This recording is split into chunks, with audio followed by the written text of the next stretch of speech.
ہم تو رکھتے ہیں مسلمانوں کا دین.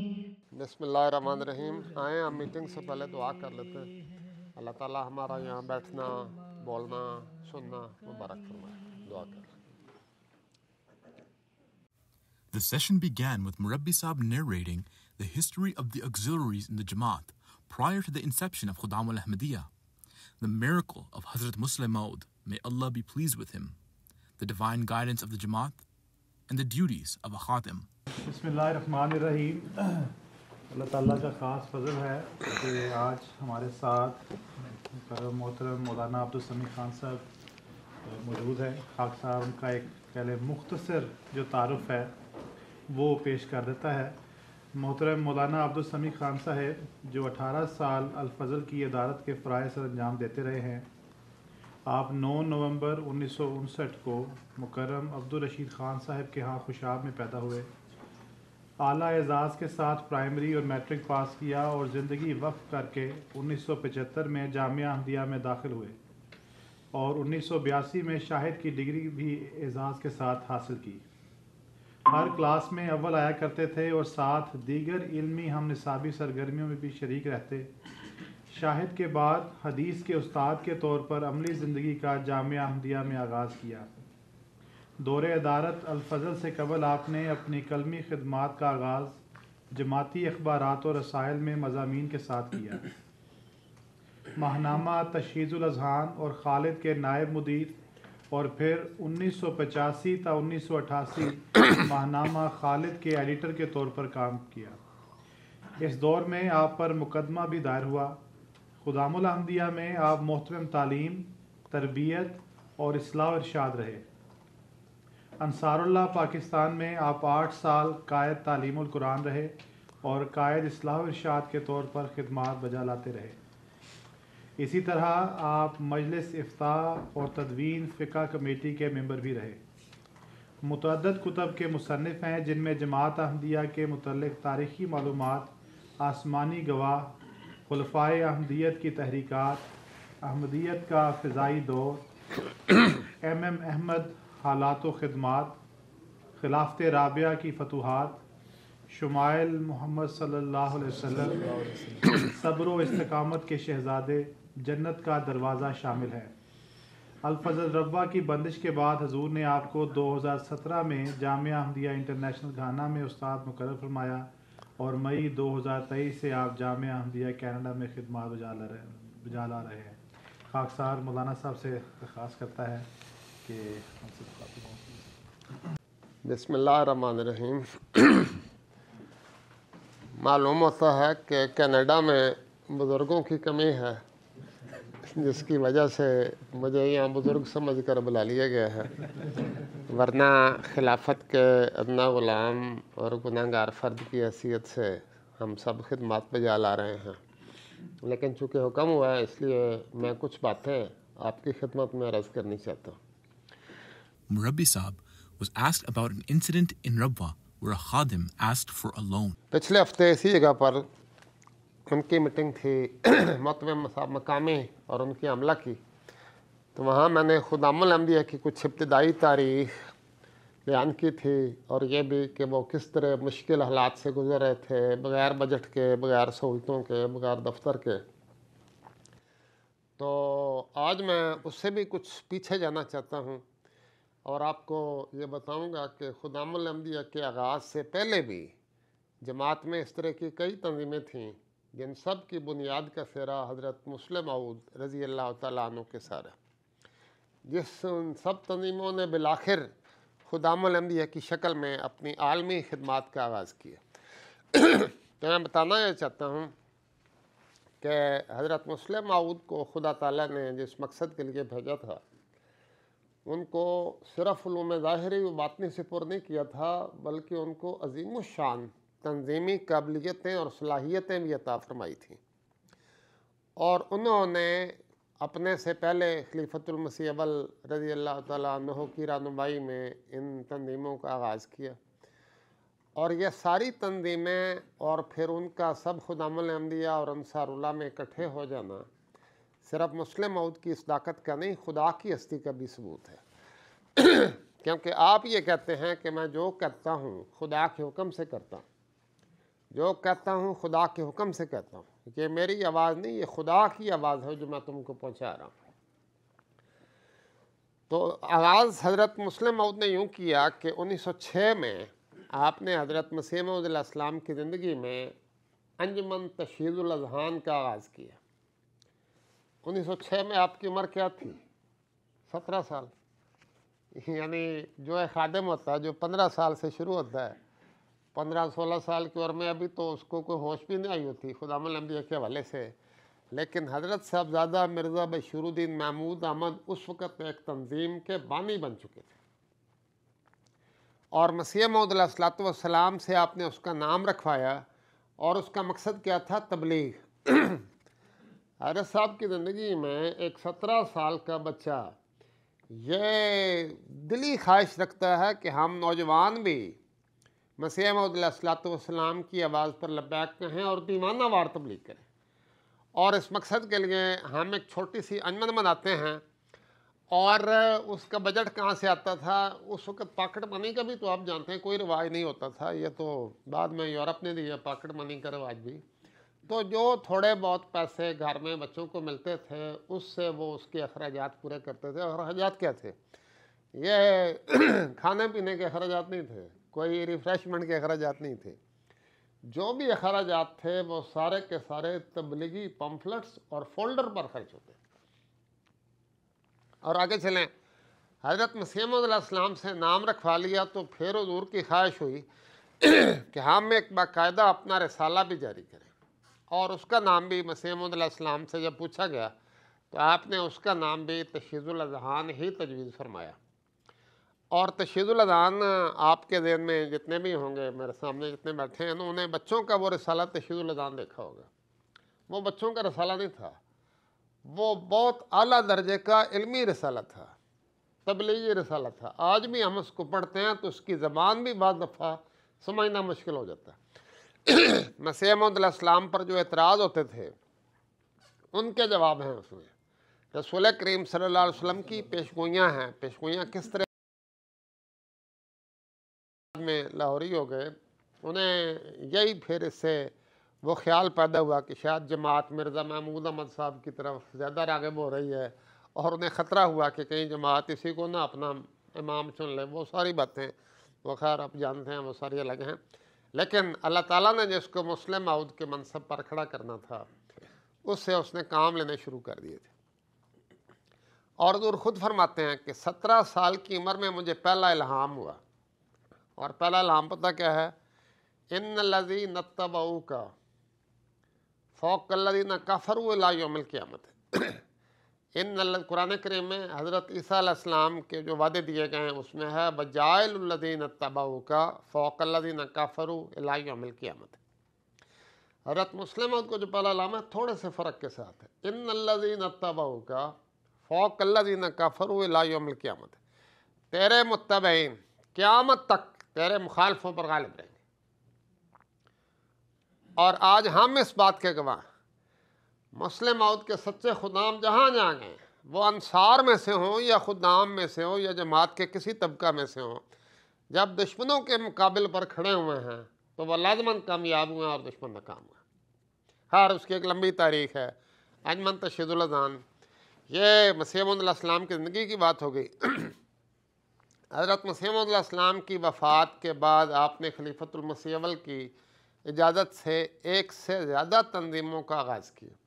ان میں سے ایک اہم تنظیم جو ہے وہ 1911 میں ہے، جس کا نام تھا مجلس انصار اللہ۔ نہیں، اس کا نام تھا انجمن انصار اللہ۔ یہ وہ انجمن نہیں ہے جو آج انصار اللہ کے نام سے ہے 40 سال کی۔ اس انجمن انصار اللہ کا مطلب یہ تھا کہ وہ نوجوان جو تبلیغ کا شوق رکھتے ہوں، مسیح موعود علیہ السلام کا پیغام آگے پہنچانے کی خواہش رکھتے ہوں، وہ ہمارے ساتھ آ کر مل جائیں، اور حضور کی رہنمائی میں ہم تبلیغ کیا کریں گے، زبانی بھی، تحریری بھی، فولڈر بھی لکھ کر بنائیں گے، تبلیغی پمفلٹ جاری کریں گے، اور جماعت کی تبلیغ کو مسیح موعود علیہ السلام کے بعد رکنے نہیں دیں گے۔ حضرت خلیفۃ المسیح اول رضی اللہ تعالیٰ عنہ اس کی رہنمائی فرماتے تھے۔ پھر جب حضرت خلیفۃ المسیح اول نے خواہش ظاہر فرمائی کہ UK میں ہمارا مبلغ ہو، تو اسی انجمن انصار اللہ نے 300 روپے اکٹھے کر کے حضرت صاحب کی خدمت میں پیش کیے، خلیفہ اول کی خدمت میں، اور کہ اس وقت اتنے میں ٹکٹ آ جاتا تھا 300 روپے میں. تو یہ ٹکٹ، یا یوں کہنا چاہیے کہ پہلا مبلغ بھیجنے کا جو مالی قربانی کے ذریعے اس کو لندن پہنچانے کا سرا ہے، وہ حضرت مسلم موعود کی انجمن انصار اللہ کے سارا. اور اس کے لیے ضروری تھا کہ روزانہ اس کے ممبر 2 نفل بڑھیں اور کم از کم آدھا سے پونا گھنٹہ تبلیغ کے لیے نکلیں. آغاز یہاں سے ہوا تھا. آگے پر جس کو شوق ہو جاتا ہے، جس کو مزہ آنے لگتا ہے، اس کے لیے آدھا گھنٹہ پھر کیا چیز.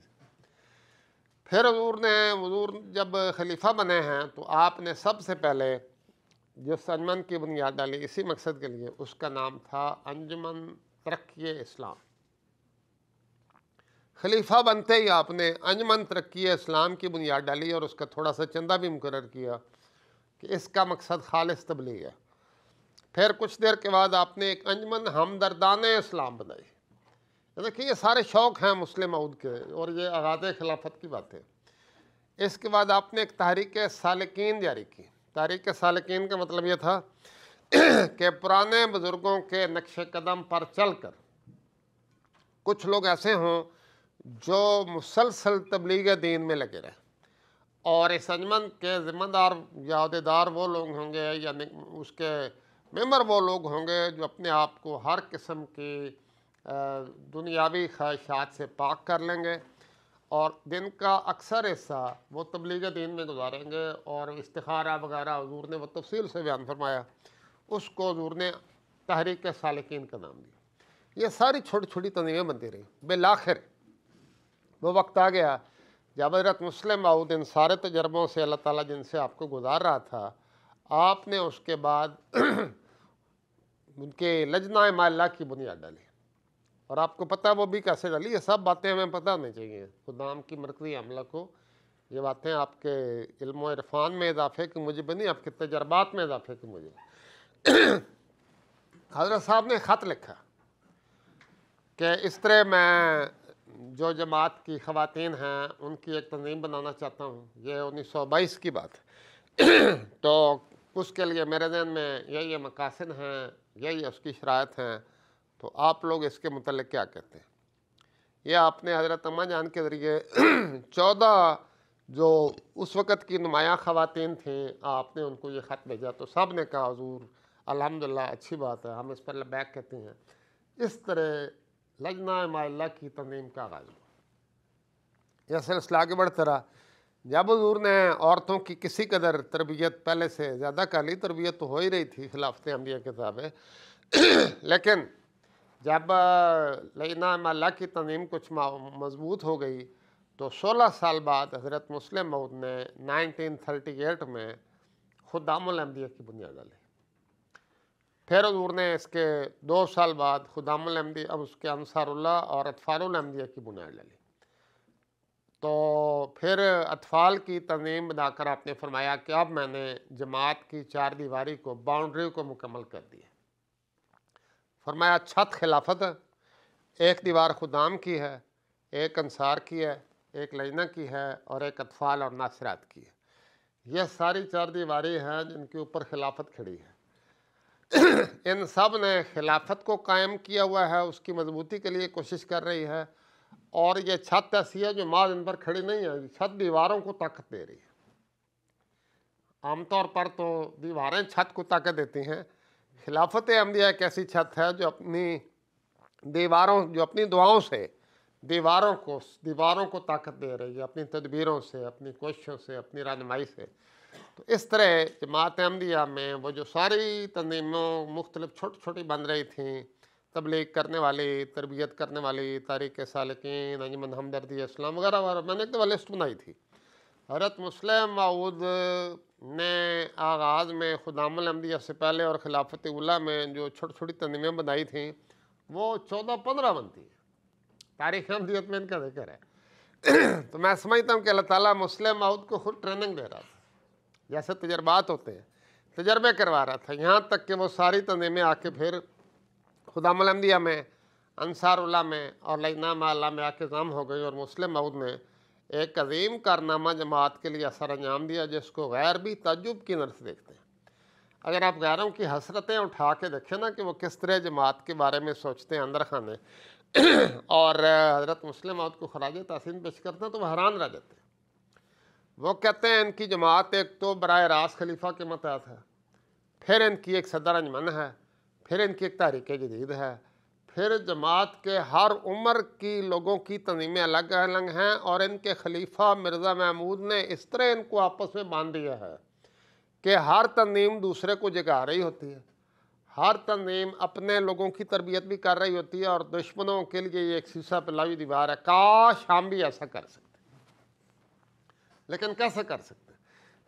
جو کام خدا کے نبیوں نے کرنا ہوتا ہے، خدا کے خلیفوں نے کرنا ہوتا ہے، وہ کسی انسان کے بس کی بات نہیں۔ اس لیے میں آپ دوستوں کو بھی اور خود کو بھی، ہم سب جو آئندہ انصار ہونے والے ہیں، کچھ آخری انصار کی عمر کو پہنچنے والے ہوں گے، کچھ 2 سال بعد، کچھ 4 سال بعد ایسا ہی ہوگا، اس بات کو سوچ کر خوشی اور فخر محسوس کیا کریں کہ ہم اس دور میں جی رہے ہیں جب خدا کا ایک مقدس مامور نے ایک تنظیم کی بنیاد ڈالی، اور ہم نہ صرف اس کے ممبر ہیں بلکہ ہم اس کے عہدیدار۔ ممبر تو دنیا میں اب کینیڈا میں بھی اگر آپ کے 6-7 ہزار خدام ہیں، اتنے 6-7 ہزار خدام ہیں، تو اس میں سے عملہ کے ممبر 12 کم ہیں۔ تو ہمیں خدا تعالیٰ نے یہ توفیق دی ہے کہ ہم اس تنظیم کے عہدیدار ہوں، ہم ان کے بھی ذمہ دار بنیں، اور براہ راست خلیفۃ المسیح آپ سے خطاب کرتے ہیں۔ ابھی جیسے انصار اللہ کی انصار اللہ کی ملاقات ہوئی ہے، میرا خیال ہے آپ کی باری بھی آنے والی ہے، اور آپ لوگ تیاری بھی کر رہے ہیں کہ حضور نے جو ہدایات ان کو دی ہیں، ہدایات تو ساری جماعت کے لیے وہی ہیں۔ وجہ اس کی ہے کہ ہم سب کے لیے پہلا اور آخری روحانی ترقی کا ذریعہ تو قرآن ہے، اور قرآن سب کے لیے مشترک۔ کوئی قرآن یہ تو نہیں کہتا کہ خدام یہ کریں، خدام نمازیں پڑھیں اور انصار نہ پڑھیں، یا خدام کرے عمل کرے اور انصار نہ کرے، سب کام ہے کہ ہاں وقت کی ضرورت کے تحت، عمر کے مسالے کے ماتحت تھوڑا تھوڑا فرق ہو جاتا ہے، ورنہ مالی قربانی جیسے خدام کیا ویسے انصار کیا ویسے لجنہ کیا، اطفال کو بھی ویسے شامل کیا جاتا ہے۔ تو ایک بات تو یہ ہے کہ اللہ تعالیٰ نے ہمیں اپنے فضل سے یہ موقع دیا ہے کہ ہم اس شخص کے ہاتھ پر ہم نے بیعت کی ہے جس کے متعلق خدا نے وعدہ فرمایا تھا اس سے کہ انی معین من اراد اعانت، جس کی کوئی مدد کا ارادہ بھی کرے گا میں اس کی مدد کروں گا۔ اور یہ واقعہ ہے کہ حضرت مسیح موعود علیہ الصلوۃ والسلام کی جس نے اعانت کا، مدد کا ارادہ بھی کیا، اللہ تعالیٰ نے اس کی مدد کیا۔ اس کی ایک لمبی تفاصیل سلسلہ کے لٹریچر میں موجود ہے، اگر آپ بزرگان سلسلہ کی پڑھیں، ان کی سیرت، ان کی سوانح، تو آپ کو نظر آ جائے گا۔ اور ہم اس دور میں ایک ایسے امام کے ساتھ ہیں جن کو اللہ تعالیٰ نے الہاماً فرمایا ہے کہ ینصرک رجال نوحی من السماء۔ یہ حضرت صاحب کا وہ الہام ہے جو حضور نے یونیورسٹی کے زمانے میں اللہ تعالیٰ سے الہام پایا تھا۔ حضرت صاحب کہتے ہیں کہ میں ایک پیپر کی تیاری کر رہا تھا تو مجھے سمجھ نہیں تھی آ رہی، اور خطرہ تھا کہ میں اس میں فیل ہو جاؤں گا، تو اس وقت اللہ تعالیٰ نے آپ کو فرمایا ینصرک رجال نوحی من السماء، تیری مدد وہ لوگ کریں گے جس پر ہم آسمان سے وحی نازل کریں گے۔ حضور کے ایک عزیز مرزا قاسم احمد صاحب، وہ کہتے ہیں میں حضور کے ساتھ تھا، یعنی اگلے دن حضور نے مجھے بتایا کہ یہ میں نے دیکھا لکھا ہوا ہے ینصرک، یا کوئی خواب میں کہتا ہے اس طرح کی بات ہے۔ تو کہتے ہیں حضور نے مجھے جب بتایا یہ الہام تو میں نے کہا اس میں تو کوئی حضور کو ذمہ داری ملنے کی طرف اشارہ ہے کوئی خاص۔ تو کہتے ہیں حضور چپ کر گئے، کیونکہ کوئی پتہ تو نہیں ہوتا، آئندہ کی پیشخبریاں ہوتی ہیں لیکن جب پوری ہوتی ہیں تب پتہ لگتا ہے۔ کہتے ہیں جب حضور ناظر تعلیم بنے تو میں نے حضور کو یاد کرایا کہ شاید اس کا تعلق اس آپ کی ڈپٹی سے ہے۔ جب ناظر اعلیٰ بنے تو کہتے ہیں میں نے پھر کہا حضور سے کہ حضور آپ کی ڈپٹی کے متعلق اب لوگوں کو آپ کی مدد کی ضرورت ہے، تو کہتے ہیں حضور سنتے تھے اور چپ کر جاتے تھے۔ تو اس کے بعد جب خلیفہ بنے تو پھر پتہ لگا کہ دراصل اس کا مطلب یہ تھا۔ اس لیے ہم لوگ جو حضور کی خدمت پر مقرر ہیں، ہم لوگ جو حضور کے پیغامات کو آگے پہنچا رہے ہیں، ہم لوگ جو حضور کا دست و بازو بن کر حضور کے ہی نظام کو آگے جری کرنے کی کوشش کر رہے ہیں، تو یاد رکھیں کہ آپ وہ لوگ ہیں جن کے دلوں میں خدا نے آسمان سے وحی کی، آپ کو وہ سنائی دے یا نہ دے اور ضرور نہیں کہ ہر ایک کو سنائی دے، مکھی کی طرف بھی وہی ہوتی ہے، لیکن مکھی کو لفظوں کو نہیں سنتی، زمین و آسمان کی طرف وہی ہوتی ہے لیکن وہ لفظوں میں نہیں سنتے۔ اللہ تعالیٰ فرماتا ہے کہ زمین و آسمان کی ہر چیز خدا کی تسبیح کر رہی ہے، لیکن فرمایا کہ تم ان کی تسبیح کو سمجھ نہیں سکتے۔ آپ کو جو مقرر کیا گیا ہے تو آپ نے تو خواہش نہیں کی تھی کہ آپ کو اس مقصد کے لیے چنا جائے۔ آپ نے صدر خدام الانبیاء کا جب انتخاب کیا تو ان کی بھی کوئی خواہش نہیں تھی، لیکن ان کے دل میں اللہ تعالیٰ نے جایا کہ اس کو بھی چنو، اس کو بھی چنو، اس کو بھی چنو، اس کو بھی چنو۔ یہ ساری ایک مخفی وحی ہے، یہ سارا القاء الہی ہے، یہ سب خدا کی رہنمائی ہے جس میں یہ سسٹم آگے چل رہا ہے، اور جس مقدس امام کو خدا نے یہ وعدہ دیا تھا اس کو پورا کرنے کے اللہ تعالیٰ سامان کر رہا۔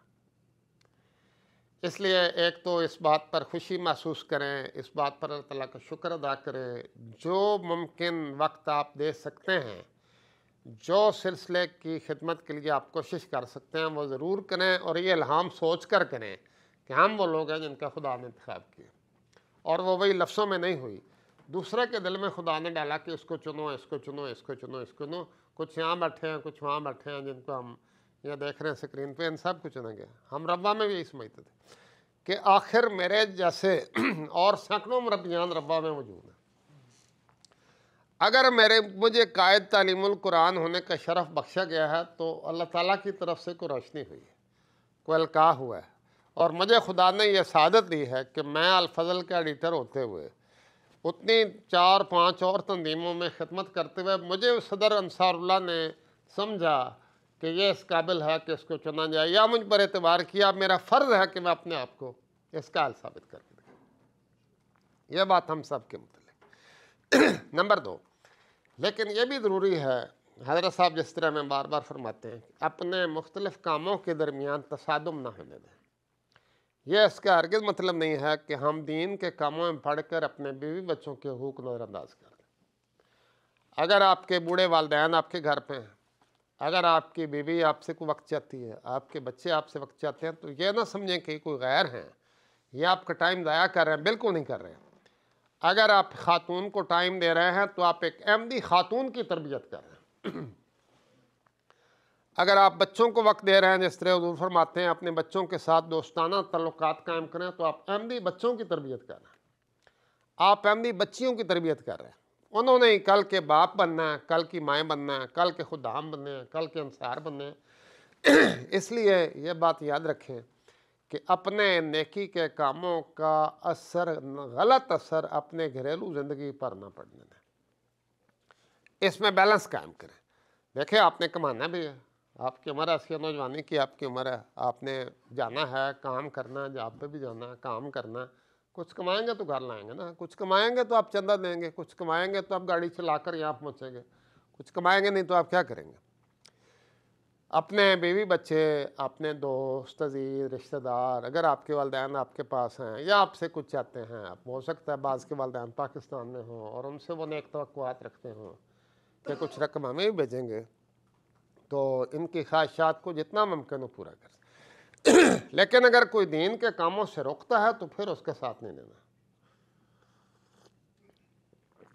لیکن اس میں بیلنس کرتے ہوئے جتنا ممکن ہو سارے حقوق ادا کرنے کی کوشش کریں۔ اگر آپ جماعت کے عہدیدار ہیں کوئی، تو جماعت کے عہدیداروں کو بھی، وہ بھی جماعت کا ہی کام کر رہے ہیں۔ ہاں، ان میں بیلنس کرنا بڑا ضروری ہے، یہ اور مشکل نہیں ہوتا۔ اگر آپ اس مقصد کے لیے ایک ارادہ بنا لیں، اپنے وقت کو مینج کر لیں، تو جیسا میں عرض کر رہا ہوں، میں مثال مجبوری ہوتی ہے کہ ذاتی تجربہ بتا رہا ہوں، اس لیے نہیں کوئی فخر کی بات ہے۔ مطلب میں ایڈیٹر الفضل تھا جس نے روز الفضل کا شمارہ نکالنا، روزانہ، اور روزانہ یہ بھی دیکھنا ہے کہ کوئی ایسا لفظ بھی اس میں نہ چھپ جائے جو دشمن کو شرارت کرنے کا موقع دے دے۔ اس کے ساتھ ہی میں انصار اللہ کی تنظیم میں بھی ہوں، قائد تعلیم القرآن بھی ہوں، قائد اصلاح اور ارشاد بھی ہوں، تبلیغ کا سسٹم بھی رواں کرنا ہے جس پہ بندی ہے پاکستان، اس کے ساتھ ہی دورے بھی کرنے ہیں۔ میرے والدین اسی جگہ رہتے تھے، میں روزانہ صبح دفتر جانے سے پہلے ان کو مل کے جایا کرتے تھے، اور واپسی پہ ان سے مل کے گھر واپس آیا کرتا تھا تاکہ والدین کے حقوق بھی پورے ہوں۔ ان کو کسی دوائی کی ضرورت ہے، ان کو کوئی مسئلہ ہو، وہ دیکھتے ہی مجھے خوش ہو جاتے تھے کہ اچھا آ گیا۔ طبیعت ویسے ہی بہل جاتی ہے، آپ کو دیکھتے ہیں آپ کے والدین تو ان کے چہروں پہ رونق آ جاتی ہے۔ تو پھر بھی یہ حسرت ہے کہ کاش ہم ان کی کچھ اور خدمت کر سکتے ہیں، لیکن جتنی ممکن تھی اس زمانے میں تو وہ الحمدللہ مجھ سے خوش گئے ہوں گے۔ دونوں فوت ہو چکے ہیں، لیکن مجھے امید ہے دونوں مجھ سے خوش گئے ہوں گے، کیونکہ آتے جاتے پھر فون پہ رابطہ کر لینا، ویسے شام کو آ جانا وغیرہ وغیرہ، مطلب جو ہو سکتا ہے۔ تو یہ حقوق فراموش نہیں کرنے، یہ سارے اللہ تعالیٰ کے حکم ہیں، اور ہمارے خلفاء بھی بزرگان بھی باوجود پوری ذمہ داریاں ادا کرنے کے اولاد کی تربیت سے غافل نہیں ہوئے، اور اگر غافل ہوئے ہیں تو سمجھ لیں کہ ان کی اولاد سے احمدیت چلی گئی۔ میرا خود اچھا احمدی ہونا یا آپ کا اچھا احمدی ہونا کسی کام کا نہیں اگر آپ کی اولاد احمدیت سے باہر چلی گئی، کیونکہ آپ صرف اپنی اولاد کی نہیں، 2-4 احمدی بچیوں کی تربیت کر رہے ہیں، کیسی خاتون کی تربیت کر رہے ہیں جو آگے اپنے بچوں کی تربیت کر رہے ہیں۔ ہاں یہ درست ہے کہ ہمارا نمونہ ایسا اچھا ہونا چاہیے، ایسا پاک ہونا چاہیے کہ وہ یہ نہ سمجھے کہ یہ جو ہے دنیا کو دکھانے کے لیے کچھ اور ہے اور میرے لیے کچھ اور ہے۔ جو ہم ہیں جس طرح ہے اس میں بہتری کی کوشش ہمیشہ کرتے ہیں۔ یہ باتیں میں نے آپ کے لیے سوچی تھیں کہ ایسے ان کا پروگرام ہے، کوئی سوال جواب ہے، کوئی دوستوں نے پوچھنا ہے، کچھ کرنا ہے تو آزادی کے ساتھ پوچھیں، جو مجھے آتا ہوگا بتا دوں گا، جو نہیں آتا ہوگا آپ سے مدد کر لیں۔ جی۔ Then, a National Amla member asked Murabbi Sahib about the history of Al-Fazl, to which he gave this remarkable response. یہ درست بات ہے حضرت، ہاں مسلم موعود تھی کہ اسی کو آگے چلائیں۔ 1906 میں حضرت مسلم موعود نے تشہید الادان جاری کیا، اور 1913 میں خلیفۃ المسیح اول کی یاد سے الفضل جاری کر دیا۔ اب یہ حیرت انگیز بات ہے، مجھے اس وقت بھی سمجھ نہیں آتی جب میں ایڈیٹر تھا کہ ہم اتنے لوگ ہیں، اتنا عملہ ہے، پیڑ لے لوگ ہیں، اور ہمارے لیے الفضل چلانا مشکل ہوتا ہے۔ تو حضرت مسلم موعود 1913 میں الفضل چلا رہے تھے۔ قادیان میں نہ کوئی اچھا پرست تھا، نہ کوئی کاتب تھے، نہ چھپائی کا انتظام تھا، نہ اس کو بھیجنے کا انتظام تھا، کیونکہ آپ کو پتہ ہے قادیان میں ریل گاڑی کب آئی ہے؟ 1928 میں، اور بجلی جو آئی ہے وہ 1935 کے قریب آئی ہے۔ تو یہ الفضل کا چھپنا یہ مسلم موعود نے، پتہ نہیں ہے کیا جادو تھا اللہ تعالیٰ نے ان کے ہاتھ میں، جیسے کہتے ہیں نا بعض کے ہاتھ میں جادو ہوتا ہے یا بعض کے ہاتھ میں شفا ہوتی ہے۔ مسلم موعود نے الفضل جاری کیا اور اس کو ذاتی حیثیت میں جاری کیا تھا۔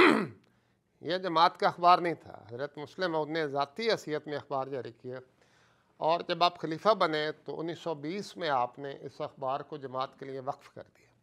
باقاعدہ جلسہ سالانہ کی تقریر میں فرمایا کہ اب آئندہ سے یہ جو میرا ذاتی اخبار تھا اس کو میں جماعت کے لیے وقف کرتا ہوں۔ وہ پہلے بھی سارا کام جماعت کا ہی کر رہا تھا، لیکن بہرحال مالک اس کے حضور تھے، اور آمد تو کوئی ہوتی نہیں تھی، ہر سال ہر صاحب اپنے پلے سے پیسے اس کے پورے کرتے تھے۔ اخبارات یہ اب آ کے ہوئے ہیں نفع مند، ورنہ اس سے پہلے مدتوں تک اخبار سارے گھاٹے میں ہی چلتے تھے، خاص طور پر مذہبی اخبار، کیونکہ اس میں لوگوں کی خریداری کم ہوتی ہے، دلچسپی نہیں ہوتی، اشتہار بھی انشن شائع نہیں کر سکتے جس طرح دوسرے اخبار شائع کرتے ہیں، ہم لوگ نہیں کر سکتے، تو اس میں آمد بہت کم ہوتی ہے۔ اس پر صدر احمد احمدیہ نے باقاعدہ اس کو اپنے اختیار میں لے لیا، حضور کے ارشاد کے تابع، اور اس کے بعد یہ الفضل 1947 تک قادیان سے شائع ہوتا رہا۔ آخری شمارہ جو اس کا شائع ہوا ہے وہ 17 ستمبر 1947 کا۔ مسلم موعود جب 31 اگست 1947 کو 31 اگست 1947 کو جب ہجرت کر کے قادیان سے آئے، تو آپ نے سب سے پہلے جو بنیادی کام کیے، لاہور میں آئے تھے حضور نے یہ کام کیے، ایک لنگر خانہ جاری کیا جائے جہاں بھی حضور ٹھہرے ہوئے تھے، دوسرے حضور نے فرمایا کہ فوری طور پر الفضل جاری کیا جائے۔ چنانچہ اس زمانے میں محنت کر کے کوشش کر کے، اس وقت بڑی سخت پابندیاں تھیں، ڈیکلیریشن بھی لینا ہوتا تھا، اس کے لیے کئی شرائط تھیں، بہرحال وہ ڈیکلیریشن لے لیا گیا، اور 15 ستمبر 1947 سے الفضل لاہور سے شائع ہونا شروع ہو گیا۔ ادھر میں نے بتایا تھا 17 ستمبر کو قادیان سے آخری شمارہ شائع ہوا۔ تو یہ اخبار ایک ہی وقت میں 2 ملکوں سے شائع ہو رہا تھا۔ 2 دن ایسے آئے تھے جب یہ 2 ملکوں سے شائع ہو رہا تھا، قادیان سے بھی اور لاہور سے بھی۔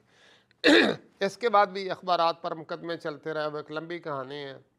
1953 میں اس کو بند کر دیا گیا، پھر 1984 میں بند کر دیا گیا، 4 سال کے لیے ضیاء الحق نے اس کو بند کر دیا۔ ضیاء الحق کے مرنے کے بعد عدالت نے اجازت دی اس کو کھولنے کی، اور اس کے بعد پھر 2005 میں جب میں ایڈیٹر تھا تو 1 مہینے کے لیے بند ہوا، پھر پریس بند کر دیا گیا 6 ماہ، 2 ماہ کے لیے پھر بند ہو گیا، لیکن کسی نہ کسی بہانے چلتا رہا، یہاں تک کہ 2016 میں آ کے گورنمنٹ نے اس کو باقاعدہ بین کر دیا۔ تو 1913 سے لے کر یوں سمجھے کہ 2016 تک یہ باقاعدہ چلتا رہا، لیکن اللہ تعالیٰ کی تقدیر کہ حضرت خلیفۃ المسیح رابع جب ہجرت کر کے لندن آئے تو اللہ تعالیٰ نے حضور کے دل میں ڈالا کہ الفضل تو بہت سی پابندیوں کا شکار ہے اور ہو سکتا ہے کسی وقت بند ہی کر دیں، اس لیے ہمیں اس کا متبادل ایک لندن سے شروع کر دینا چاہیے۔ چنانچہ حضور نے 1994 سے الفضل انٹرنیشنل شروع کروا دیا۔ اب یہ بھی اللہ تعالیٰ کی تقدیر ہے کہ الفضل 1994 سے لے کر وہ ہفتہ وار تھا، وہ جاری ہو گیا۔ ربا میں الفضل جیسے بھی تھا، اب آپ نے اگر اخبار کو پڑھیں تو آج بھی ہمیں ہنسی آتی ہے کیونکہ اس میں ساری لغت تبدیل کرنی پڑتی تھی۔ نماز کی بجائے عبادت کا لفظ، تہجد کی بجائے عبادت شب کا لفظ، حضور کی جگہ حضرت صاحب، صحابہ کی جگہ رفیق، ام المؤمنین کی جگہ حضرت اماں جان، یہ ساری اصطلاحات ایک نئی اصطلاحات ہیں جو مذہب کی دنیا میں بنائی گئی۔ حج کو، خانہ کعبہ کی زیارت، اب کیا کریں، وہ اگر ہم کہیں جی فلاں نے حج کیا تو ان کے جذبات مجروح ہو جاتے ہیں وغیرہ وغیرہ۔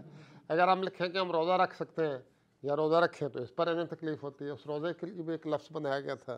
یہ سارے من گھڑت الفاظ ہم نے بنائے اور یا بعض ایک پہ ڈاٹس لگا دیتے تھے، کبھی کو لفظ، گو کہ یہ لفظ واضح طور پر ان پابندیوں میں نہیں آتے، لیکن دشمن چونکہ کہتا ہے کہ کسی بھی ذریعے سے اپنے آپ کو مسلمان پوز کرنا یہ جرم ہے۔ جیسا بھی کراچی میں مقدمہ ہوا ایک وکیل پہ، ہمارے احمدی وکیل پہ، کہ سید کیوں لکھا ہوا ہے، حالانکہ سید سے وہ تو مسلمان ہے، کوئی غیر مسلم کون سید ہوتا ہے وغیرہ وغیرہ۔ تو یہ اخبار ہے وہ ہفتہ وار چلتا رہا، یہ بند ہو گیا۔ پھر اس کے بعد ہاں آپ نے جو پوچھا اس کی تاریخ کا، تو یہ درست بات ہے۔ ایک ہے بہت بڑے محقق ہیں صحافت دنیا کے عبدالسلام خورشید صاحب، انہوں نے یہ تحقیق کی ہے کہ ہندوستان میں مسلمانوں کے بہت سارے اخبارات تھے، لیکن جب ہجرت ہوئی ہے اور لوگ انڈیا سے پاکستان آئے تو سوائے الفضل کے اور کوئی اخبار انڈیا سے پاکستان نہیں آیا۔ یہ درست بات ہے۔ نمبر 2، اس اخبار نے اپنی سینچری پوری کی 2013 میں، اور الحمدللہ اس وقت ہم نے حضور کے ارشاد کے مطابق ایک ضخیم نمبر نکالا 300 صفحات کا، اگر آپ اس کے نیٹ کے اوپر موجود ہے، اگر آپ الفضل کی سائٹ پہ جائیں تو میں نے اس وقت لوگوں کو ترغیب دی کہ وہ بتائیں میری زندگی میں الفضل کا کردار کیا ہے، تو بے شمار لوگوں نے مضمون لکھے، جتنی گنجائش تھی پھر ہم نے اس کو جگہ دی، تو بے شمار لوگوں نے لکھا کہ ہم تو الفضل پڑھ کر احمدی ہو گئے، ہم حضرت صاحب کا خطبہ پڑھ کر نمازی ہو گئے، الفضل پڑھ کر ہمیں ختم نبوت پہ ایمان حاصل ہوا، الفضل پڑھ کر ہم نے جماعت پہ ہونے والے اعتراضوں کے جواب سیکھا وغیرہ وغیرہ۔ تو سینچری اللہ تعالیٰ کے فضل سے ہم نے مکمل کی، لیکن دشمن کو یہ بات تو نہیں باتی کہ الفضل 100 سال بھی مکمل کر جائے، تو انہوں نے وہ بند کر دیا، الفضل ادھر جاری ہو گیا۔ اس کے بعد وہیں سے ایک آن لائن اخبار جاری کیا گیا گلدستہ کے نام سے، لیکن پھر وہ بھی گورنمنٹ نے بند کر دیا۔ اس کے بعد لندن سے اخبار الفضل آن لائن کے نام سے جاری ہوا، اور یہ غالباً 2018 کی بات ہے، 18 یا 19 کی بات ہے، اور اس کے بعد الفضل انٹرنیشنل الگ نکل رہا تھا اور الفضل آن لائن الگ نکل رہا تھا۔ اس کے بعد اس سال یہ 23 مارچ سے اب وہ اس میں الفضل آن لائن ضم کر دیا گیا الفضل انٹرنیشنل نے، اور الفضل انٹرنیشنل اب روزنامہ ہے۔ تو میں آپ کو یہ بھی بتا دوں کہ الفضل جب چھپنا شروع ہوا تو ہفتہ وار تھا، 1935 میں الفضل روزنامہ ہوا، تو اب آ کے الفضل انٹرنیشنل کو حضرت صاحب نے 23 مارچ سے روزانہ کر دیا ہے۔ تو الفضل ان معنوں میں آپ کہہ سکتے ہیں کہ وہ جو اخبار 1913 سے جاری ہوا تھا وہ 2023 تک جاری ہے، الحمدللہ انشاءاللہ تعالیٰ جاری رہے گا، کیونکہ اب یہ خلافت احمدیہ کے ہاتھ میں ہے۔ جب تک خلافت رہے گی الفضل بھی رہے گی. تو اب مجھے یہ پتہ مسلمانوں کا تو کوئی ایسا اخبار نہیں ہے جس نے اتنی لمبی عمر پائی ہے، لیکن میں یہ دعویٰ نہیں کرتا کہ یورپ کا کوئی اخبار یا امریکہ کا کوئی اخبار، میں نے جتنی اسٹڈی کی ہے مجھے ملا تو نہیں، لیکن میں دعویٰ پھر بھی نہیں کرتا کہ اس جتنا لمبی عمر پانے والا اخبار اور کوئی ہے یا نہیں. لیکن اب اگر ہے بھی کوئی تو انشاءاللہ اس اخبار کی عمر چونکہ قیامت تک ہے، خلافت احمدیہ کے ساتھ ہے، جس کے متعلق وعدہ ہے کہ قیامت تک رہے گی. تو انشاءاللہ ایک وقت آئے گا جب یہ بھی ورلڈ ریکارڈ ہوگا، grains book of world record میں لکھا جائے گا کہ احمدیوں کا یہ اخبار جو ہے خلیفۃ المسیح ثانی کے ہاتھ سے جاری ہوا، دنیا میں سب سے لمبی عمر اس نے پائی ہے انشاءاللہ. اور اسی کے ذریعے حضور کا وہ الہام بھی پورا ہو رہا ہے کہ وہ زمین کے کناروں تک شہرت پائے گا. اب یہاں بھی الفضل کا ذکر آتا ہے، مسلموں کا ذکر بھی آتا ہے. اب اگر آپ موبائل پہ پڑھتے ہیں یا ٹیب پہ پڑھتے ہیں تو الفضل ہی ہے نا، تو مسلم عود کے نام کے ساتھ وہ زندہ ہے. اچھا سوال کر کے انہوں نے موقع دیا، میں نے آپ کے سامنے بریف ہسٹری الفضل کی بیان کر دی. Respected Sadr Sahib then asked Murabbi Sahib to share some of his experiences and or memories he had while serving with Hazrat Khalifatul Masih V. May Allah strengthen his hands in Pakistan. ہاں یہ بھی الحمدللہ ایک بڑی میری خوشخبری ہے کہ موجودہ عرصہ صاحب کے ساتھ خدا احمدیہ کے حملہ میں شامل ہوئے. یہ بات ہے محمود احمد صاحب بنگالی کے زمانے کی. محمود احمد صاحب بنگالی صدر تھے تو انہوں نے مجھے اپنی عملہ میں لیا. میاں صاحب، ان کو میاں صاحب کہتے تھے، میاں صاحب پہلے سے ہی عملہ میں موجود تھے اور اس وقت معتمم بیرون تھے، معتمم مجالس سے بیرون. یہ بھی بتا دوں بعض کو شاید نہ پتہ ہو، معتمم مجالس سے بیرون کا مطلب یہ ہے کہ اس وقت ساری دنیا میں صدر خدام الانبیاء ایک ہی ہوتا تھا. ربوہ میں جو صدر خدام الانبیاء مرکزیہ ہوتا تھا وہ ساری دنیا کے خدام کا صدر ہوتا تھا، اور پاکستان سے باہر کے خدام کو سنبھالنے کے لیے یا ان سے رابطہ رکھنے کے لیے باقاعدہ ایک الگ معتمم کا عہدہ کریٹ کیا گیا تھا جس کا نام تھا معتمم مجالس سے بیرون. تو صاحبزادہ مرزا مسرور احمد صاحب اس کے معتمم تھے اور ان کے ساتھ کام کرنے کا ان معنوں میں موقع ملتا رہا. میں معتمم تربیت تھا تو میرے لیے یہ اعزاز کی بات ہے کہ میں جب معتمم تربیت تھا تو یہاں بھی شاید ایسا ہی ہوگا، جب ہماری تربیتی کلاس ہوتی تھی، اب بھی ہوتی ہے، ذرا شکل اس کی بدل گئی ہے. تو جو معتمم تربیت ہوتا تھا وہ تربیتی کلاس کا نگران ہوتا تھا اور یا انچارج ہوتا تھا، اور ساری عملہ جو تھی اس کی مختلف ڈیوٹیاں لگا کر وہ اس کے ساتھ کام کرتے تھے. تو میں جب معتمم تربیت بنا اور میری ڈیوٹی نگران اعلیٰ تربیتی کلاس کے طور پر لگائی گئی تو موجودہ عرصہ صاحب معتمم تھے تو ان کی ڈیوٹی لگی بطور ناظم نظم و ضبط. تو میں یہ تو نہیں کہتا کہ ان کی نگرانی کی توفیق پائی، بلکہ ان کے ساتھ کام کرنے کی سعادت پائی اس طرح کہ ہم نے خود میاں صاحب سے درخواست کی. یہ اس وقت شاید ناظر تعلیم تھے یا مجھے اب یاد نہیں، یا وکیل المال ثانی تھے، کہ آپ زیادہ وقت تو یہاں نہیں دے سکتے، لڑکے ہوتے ہیں، میٹرک پاس لڑکے ہم لیتے تھے تو وہ شرارتیں بھی کرتے تھے، بھاگ بھی جاتے تھے، مار کٹائی بھی کر لیتے تھے کلاس کے دوران. ایوان محمود تو آپ میں سے اکثر نے دیکھا ہوگا، ایوان محمود میں لیٹ بھی جاتے تھے، ایک دوسرے کے اوپر کچھ پھینک بھی دیتے تھے. تو آپ اپنے بندے ان سے کہا کہ آپ اپنے کچھ آدمی مقرر کر دیں جو لڑکوں کی نگرانی کیا کریں اور آپ کو بتا دیا کریں کون کون قابل اصلاح ہے. تو حضور نے فرمایا ٹھیک ہے. اس کے بعد ان کے نمائندے آ گئے، وہ لڑکوں کو درمیان میں سنبھالتے رہتے تھے، اور بعد میں شام کو میاں صاحب تشریف لاتے تھے باقاعدگی کے ساتھ. یہ تھوڑی سی گرم ڈال دیں، تھوڑا مجھے تھوڑی دیں، چائے سے زیادہ گلا گرم کرنے کی بات ہوتی ہے، یہ بھی یاد رکھیں، بس اس میں گلا گرم کرنا ہوتا ہے. تو تشریف لاتے تھے اور پھر ان کے ساتھ پیشی ہوتی تھی ان بچوں کی جنہوں نے کوئی دوران کلاس شرارتیں کی ہوتی تھیں، کوئی بھاگے ہوتے تھے، کوئی نماز سے غافل ہوتے تھے، کوئی آنے ماموں سے نکل جاتے تھے وغیرہ وغیرہ. تو پھر شام کو میاں صاحب جس کو ہم وہ کہتے تھے عدالت لگاتی ہوتی تھی تو باقاعدہ ہم سے پوچھتے تھے، ہاں تم نے کہا چلو تم بیٹھ کے نکالو، کس سے بیٹھ کے نکلوانی، کسی کو ذرا ڈانٹ دینا، کسی کو پیار سے کوئی اچھا تم نے ایوان محمود کے چکر لگاؤ، کسی کو کچھ. مقصد بچے ہیں، ان کو کوئی سختی تو نہیں کی جا سکتی، نہ کوئی مارا پیٹا جا سکتا ہے، تو محبت پیار کے ساتھ ان کی اصلاح کرنے کی پوری کوشش کرتے تھے۔ اسی طرح الحمدللہ 15 دن گزرے، میاں صاحب کے ساتھ سفر کرنے کا موقع بھی ملا، گجرات جیلم کا اجتماع تھا۔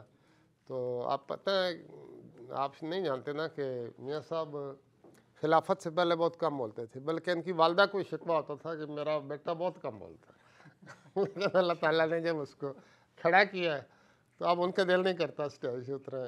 بعض اوقات آپ دیکھتے ہیں خطبہ جمعہ، جلسے کی تقریریں، سوال جواب، یہ وہ، اگر اگلا پروگرام نہ ہو تو شاید حضور اور لمبی تقریریں کریں۔ تو اب ہمارے امیر قافلہ تو میاں صاحب ہی تھے، عمر میں ہی بڑے تھے مجھ سے، تو صدر صاحب نے انہیں امیر قافلہ مقرر فرمایا۔ تو مجھے میاں صاحب نے کہا کہ تم کار میں آگے بیٹھ جاؤ، حکم تھا کار میں آگے بیٹھ گیا، میاں صاحب پیچھے بیٹھ گئے۔ جب ہم وہاں پہنچے تو نمازیں پڑھانی تھیں، تو میاں صاحب کہتے ہیں ہم نمازیں پڑھاؤ، نمازیں پڑھا دیں ان کے حکم پہ۔ خیر افتتاحی تقریب شروع ہوئی، تو افتتاح کے لیے تشریف لائے، لیکن مجھے فرمایا کہ تم کچھ کہہ دو، تو وہ میں نے کچھ کہہ دیا۔ خیر وہ کچھ حوالے میاں صاحب کے پاس تھے، انہوں نے وفدار تھی تقریر میں کچھ حوالے، میں نے بتایا کہ بہت کم بولتے تھے اور تقریر کی اس طرح عادت نہیں تھی نصائح کرنے کی اور تقریریں کرنے کی۔ تو پھر تھوڑی دیر بعد سوال جواب کا سیشن ہونا تھا، تو میں نے کہا جی آپ تشریف لائیں آپ سے، کہتے نہیں یہ سوال جواب تو ہم نے کرنا ہے، میں سوال جواب کر لیا۔ اچھا خیر پھر ہم نے ان سے دعا کروائی، مختلف لوگوں کے ذاتی مسائل ان کو میاں صاحب کے پاس بھیجا، کچھ جو انتظامی معاملات تھے، انتظامی معاملات میں بڑی گرفت تھی، آج بھی ہے جس طرح آپ دیکھتے ہیں۔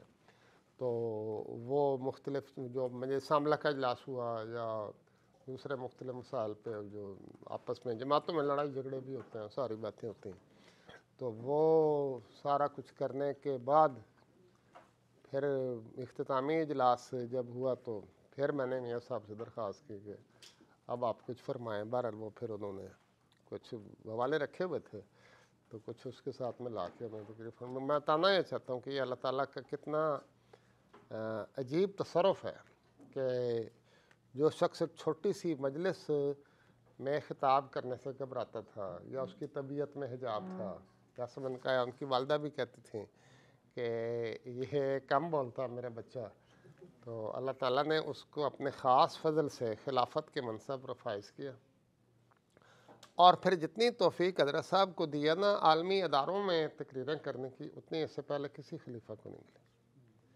کیپٹل ہل میں حضور نے خطاب کیا، پارلیمنٹوں سے خطاب کیا، یورپین پارلیمنٹ سے خطاب کیا، یہاں پارلیمنٹ میں ہوا کیا نہیں نا، پارلیمنٹ میں تو شاید نہیں ہوا لیکن بڑے بڑے اداروں میں، کیپٹل ہل میں جو ہوا وہ تو امریکہ میں تھا نا۔ اچھا یہاں پہ بھی خطاب فرمایا۔ ابھی میں کل پڑھ رہا تھا کہ حضور سے ایک ریویو آف ریلیجن کے ایڈیٹر ہیں، انہوں نے پوچھا،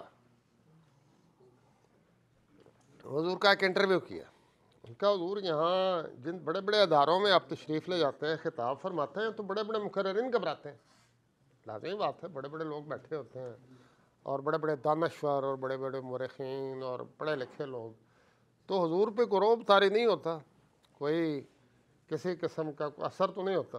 فرمانے لگے بالکل نہیں، اور کیپٹل ہل کی مثال دی امریکہ کی، کہنے لگے میں جب کیپٹل ہل میں تقریر کرنے کے لیے جا رہا تھا تو میرے دل میں بڑے زور سے ڈالا گیا نصرت بالرعب، نصرت بالرعب مسیح موعود کا الہام ہے، تیرا روب دلوں میں ڈالا گیا ہے، تیرے روب عطا کر کے تیری مدد کی گئی۔ تو کہتا ہے جب خدا نے میرے دل میں ڈالا تو میں نے کہا کچھ بھی نہیں ہوگا، یہ خدا تعالیٰ میرے ساتھ ہے، خدا تعالیٰ کے فرشتے میرے ساتھ ہیں، اس پر کس کا روب کر سکتا ہے؟ تو وہ باقاعدہ بعض دوسرے لوگوں نے محسوس کیا جو سننے والے تھے، سینیٹر اور دوسرے دانشور، کہ ہر کوئی یہاں کے جھجکتا ہے، روب محسوس کرتا ہے ہمارا، یہ عجیب شخص ہے، یہ بظاہر مذہبی آدمی ہے نا، پگڑی پہنی ہوئی ہے، چکن پہنی ہوئی ہے، بظاہر مذہبی آدمی ہے، اس کے دنیا کی سیاستوں سے کیا تعلق ہے؟ لیکن حضرت صاحب نے اب اگر میں کہوں کہ ان سیاست دانوں کو وہاں جا کے ڈانٹا ہے، ان کے پالیسیوں پہ تنقید کی ہے، ان کو سمجھایا ہے، ان کو بتایا کہ تم دنیا کو جہنم کی طرف لے جا رہے ہو، تم دنیا کو تیسری عالمی جنگ کی طرف لے جا رہے ہو، روب حضرت صاحب پہ کیا پڑھنا، الٹا ان پہ روب پڑا۔ اور ہر ایک نے کہا، جس طرح حضرت صاحب خود بھی بیان فرماتے ہیں کہ ہر ایک آتا اور ملتا اور کہتا میں بڑا معزوز ہوا ہوں آپ کی تقریر سے، اور کاش کہ آپ پہلے ہمارے پاس آتے وغیرہ وغیرہ۔ تو یہ خاص، یہ مجھے پہلے نہیں پتہ تھا، یہ بھی الہام کی ایک قسم ہے، نصرتا بالرعب، کہ جو مسیح موعود علیہ السلام کا الہام ہے وہ حضرت صاحب کے دل میں ڈال کر انہیں تسلی دی گئی کہ تیرا رعب قائم کیا جائے گا، تیرے اوپر کسی کو رعب نہیں ہوگا۔ تو یہ اللہ تعالیٰ کا خاص تصرف ہے۔ ہم اس خلیفہ کے عہد میں زندہ ہیں، خدمت کی توفیق پا رہے ہیں۔ یہ تو میں کہہ رہا ہوں بار بار کہ ہمیں اس پر خوشی محسوس کرنی چاہیے اور ان کا سلطان نصیر بنیں گے۔ اب سب اپنی طبیعت کے موافق عام طور پر یہ باتیں بیان نہیں فرماتے۔ خلیفۃ المسیح ثانی بڑے لفظوں میں بیان فرماتے تھے اپنے الہامات، رؤیا کشوف۔ حضرت صاحب کی طبیعت یہ نہیں ہے، اس طرح بیان نہیں فرماتے، لیکن کہیں وہ جیسے میں نے کہا رہا کا ایڈیٹر نہ پوچھتا ہمیں پتہ بھی نہیں لگتا۔ اور اگر حضور کے وہ رشتہ دار سید قاسم احمد صاحب کی بات وہ ینصرک ہوئی لام نسم والی بات نہ بتاتے تو ہمیں پتہ بھی نہ لگتا۔ تو حضرت صاحب کی طبیعت میں حجاب بہت ہے اور بتاتے نہیں ہیں، لیکن کہیں وہ بات نظر آ جاتی ہے، اور فعلی شہادت اللہ تعالیٰ کی بتا رہی ہے۔ دنیا میں جتنا اللہ تعالیٰ نے بولنے کا موقع دیا ہے اونچے وانوں میں، اتنا اس سے پہلے کسی کو اللہ تعالیٰ نے یہ موقع نہیں دیا۔ اور بظاہر جس کو دنیا سمجھتی تھی کہ اس کو بولنا نہیں آتا، اسی کو اللہ تعالیٰ بولنے کی توفیق دے۔ اور آپ دیکھیں حضرت صاحب کی خطبات مسرور پتہ نہیں کتنی جلدوں میں، 14-15 جلدوں میں چھپ چکے ہیں، اور ان کی کتابیں پاتھ وے ٹو پیس وغیرہ وغیرہ، یہ اپنے عالم کے حوالے سے تو خاص حضور کی کوششیں، جس طرح حضور نے خط لکھے ہیں، اس سے پہلے اس طرح خط نہیں لکھے گئے دنیا کے عالمی سربراہوں کو، اور ایک دفعہ نہیں، ایک سے زیادہ دفعہ لکھے گئے ہیں۔ تو یہ خاص اللہ تعالیٰ کی توفیق ہے اور نصرت ہے اللہ تعالیٰ کی، جو اللہ تعالیٰ اپنے خلیفہ کی فرماتا ہے۔ Murabbi Saab went on to share this beautiful experience with beloved Hazur when Hazur was serving as Nazir Allah. الفضل آپ نے پڑھا ہو تو اس میں ایک کالم ہوتا ہے اطلاعات و اعلانات کا، جس میں پیدائش کی خبریں، نکاح کی خبریں، شادی کی خبریں، آمین کی خبریں، وفات کی خبریں، اور جماعت کے جو مختلف بیماری کی خبریں وہ چھپتی ہیں دعا کے لیے۔ اس میں خاص طور پر جو بچے کی ولادت اور جو تقریب ہے شادی کی، اس کے لیے ہم نے رکھا ہوا تھا 200، بلکہ پہلے 100 تھا، پھر مہنگائی ہوئی تو 200 کر دیا، کہ وہ لوگ جیسے خوشی کے موقع پر لوگ ویسے بھی اپنے دوستوں کو مٹھائی بھی کھلاتے ہیں، نکاح ہے، شادی ہے تو تقریب کرتے ہیں، تو الفضل کی مالی معاونت کے لیے یوں سمجھے کہ اشتہار کے طور پر ہی صحیح، تو 200 روپیہ وہ ہم نے رکھا ہوا تھا۔ میں الفضل کے دفتر میں بیٹھا ہوا تھا تو حضور کا فون آیا ناظر اللہ کے دفتر سے کہ اس طرح میرا خیال ہے حضور کی مجھے یہ بھی یاد نہیں رہا، اتنا عرصہ ہو گیا، کوئی خوشی کی تقریب تھی، کوئی نواسہ پیدا ہوا تھا، یا نکاح کی تقریب تھی، یہ اب یاد نہیں، لیکن ایسی تقریب تھی جس کے اوپر وہ مقرر تھا۔ تو فرمانے لگے وہ میں اعلان بھجوا رہا ہوں تو اس کے چھاپ دو گے؟ میں نے کہا جی کیوں نہیں چھاپیں گے، آپ بھجوائیں کیوں نہیں چھاپیں گے۔ اس کے کتنے پیسے رکھے ہوئے ہیں؟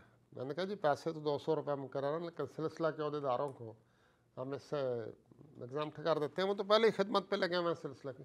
نہیں بتاؤ مجھے کتنے پیسے ہیں۔ میں نے کہا جی 200 روپے ہیں، لیکن آپ سے لینا کوئی ضروری نہیں، آپ بس اعلان بھجوا دیں، اعلان چھاپنا ہی آپ کا الفضل کے لیے باعث سعادت ہے۔ آپ پتہ ہے حضور کی والدہ کے چندے سے تو ان کے زیورات سے تو حضرت مسلم موعود نے الفضل جاری کیا تھا۔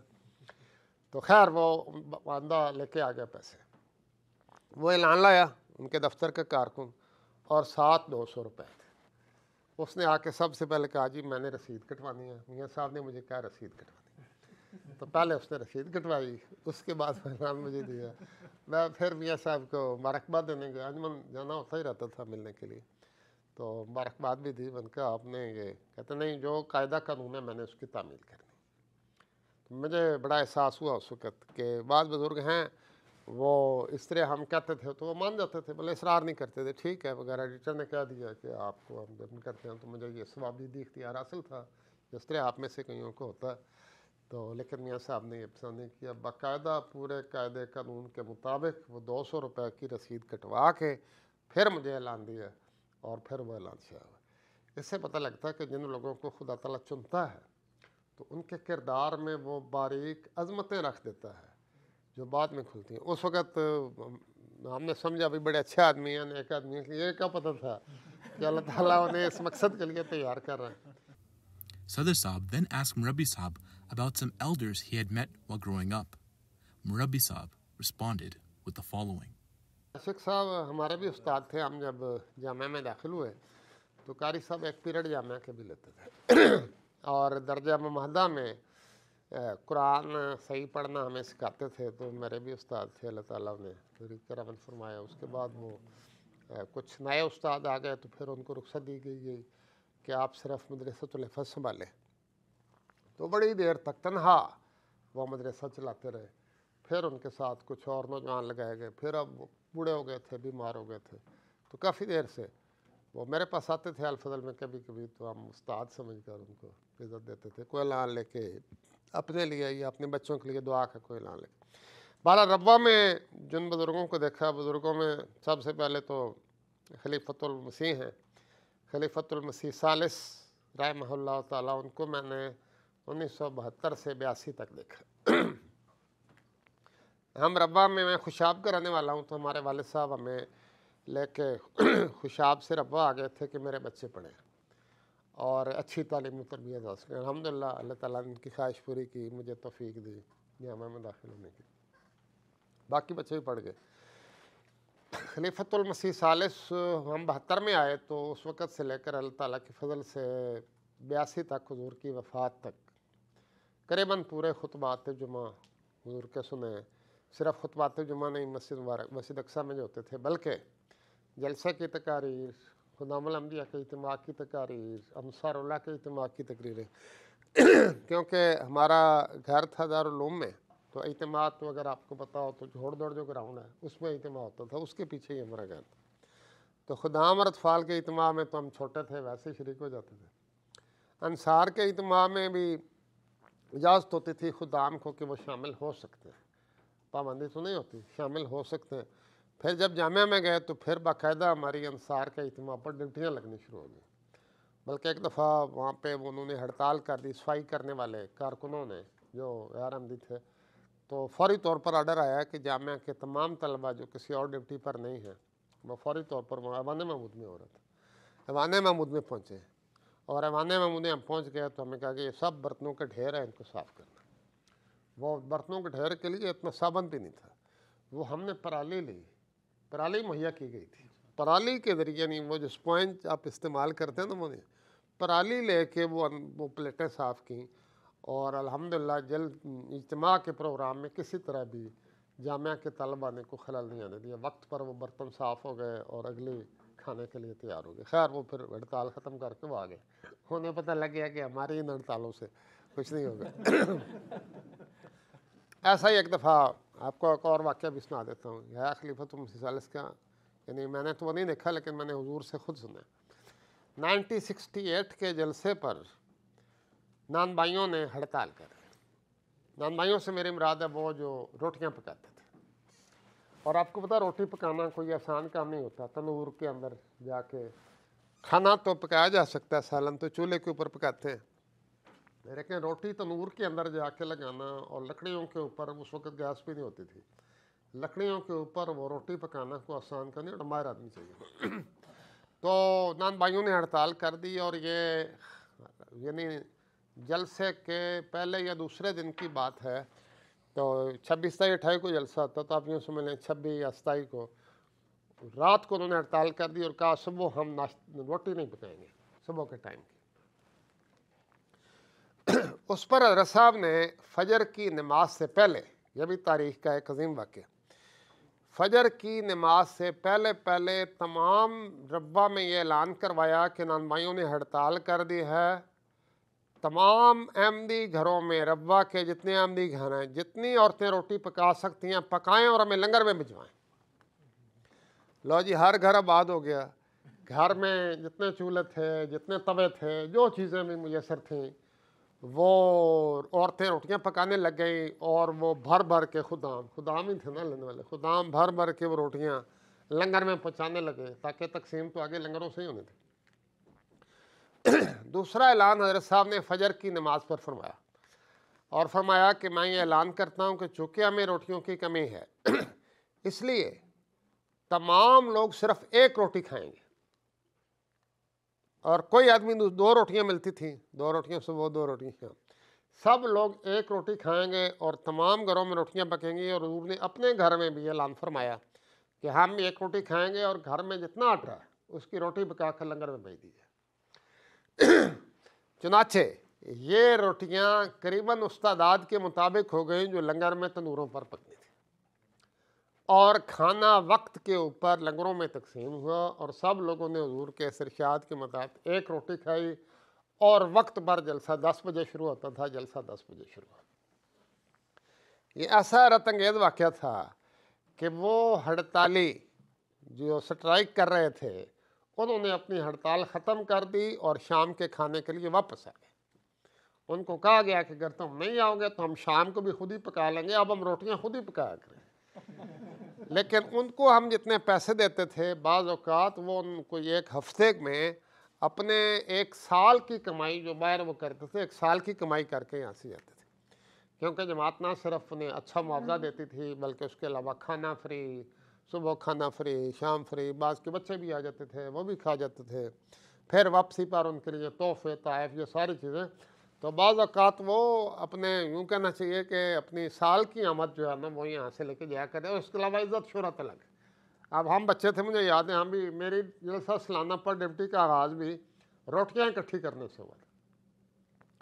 ہم لوگوں کی لنگر میں ڈپٹی لگی جامعہ سے بھی پہلے، تو ہمارا کام یہ تھا کہ لنگر میں روٹیاں پک رہی ہیں تو روٹیاں آپ نے دیکھی ہوگی بیلٹ پر روٹیاں چلتی تھی، پکتی پکتی وہ جب وہاں پہ جاتی تھیں تو ان کو ہم جمع کر کے ڈبوں میں ڈالتے تھے، لکڑی کے ڈبوں میں، اور 100 روٹی 100 یا 50 ابھی چھوٹے بڑے ڈبے ہوتے تھے ان میں گن کے ڈالتے تھے۔ پھر وہ ڈبے جو ہیں اکٹھے ایک جگہ جمع کر لیے جاتے تھے، جس لنگر میں جتنی جانی ہوتی تھی اس لنگر میں وہ اتنی روٹیاں بھجوا دیں۔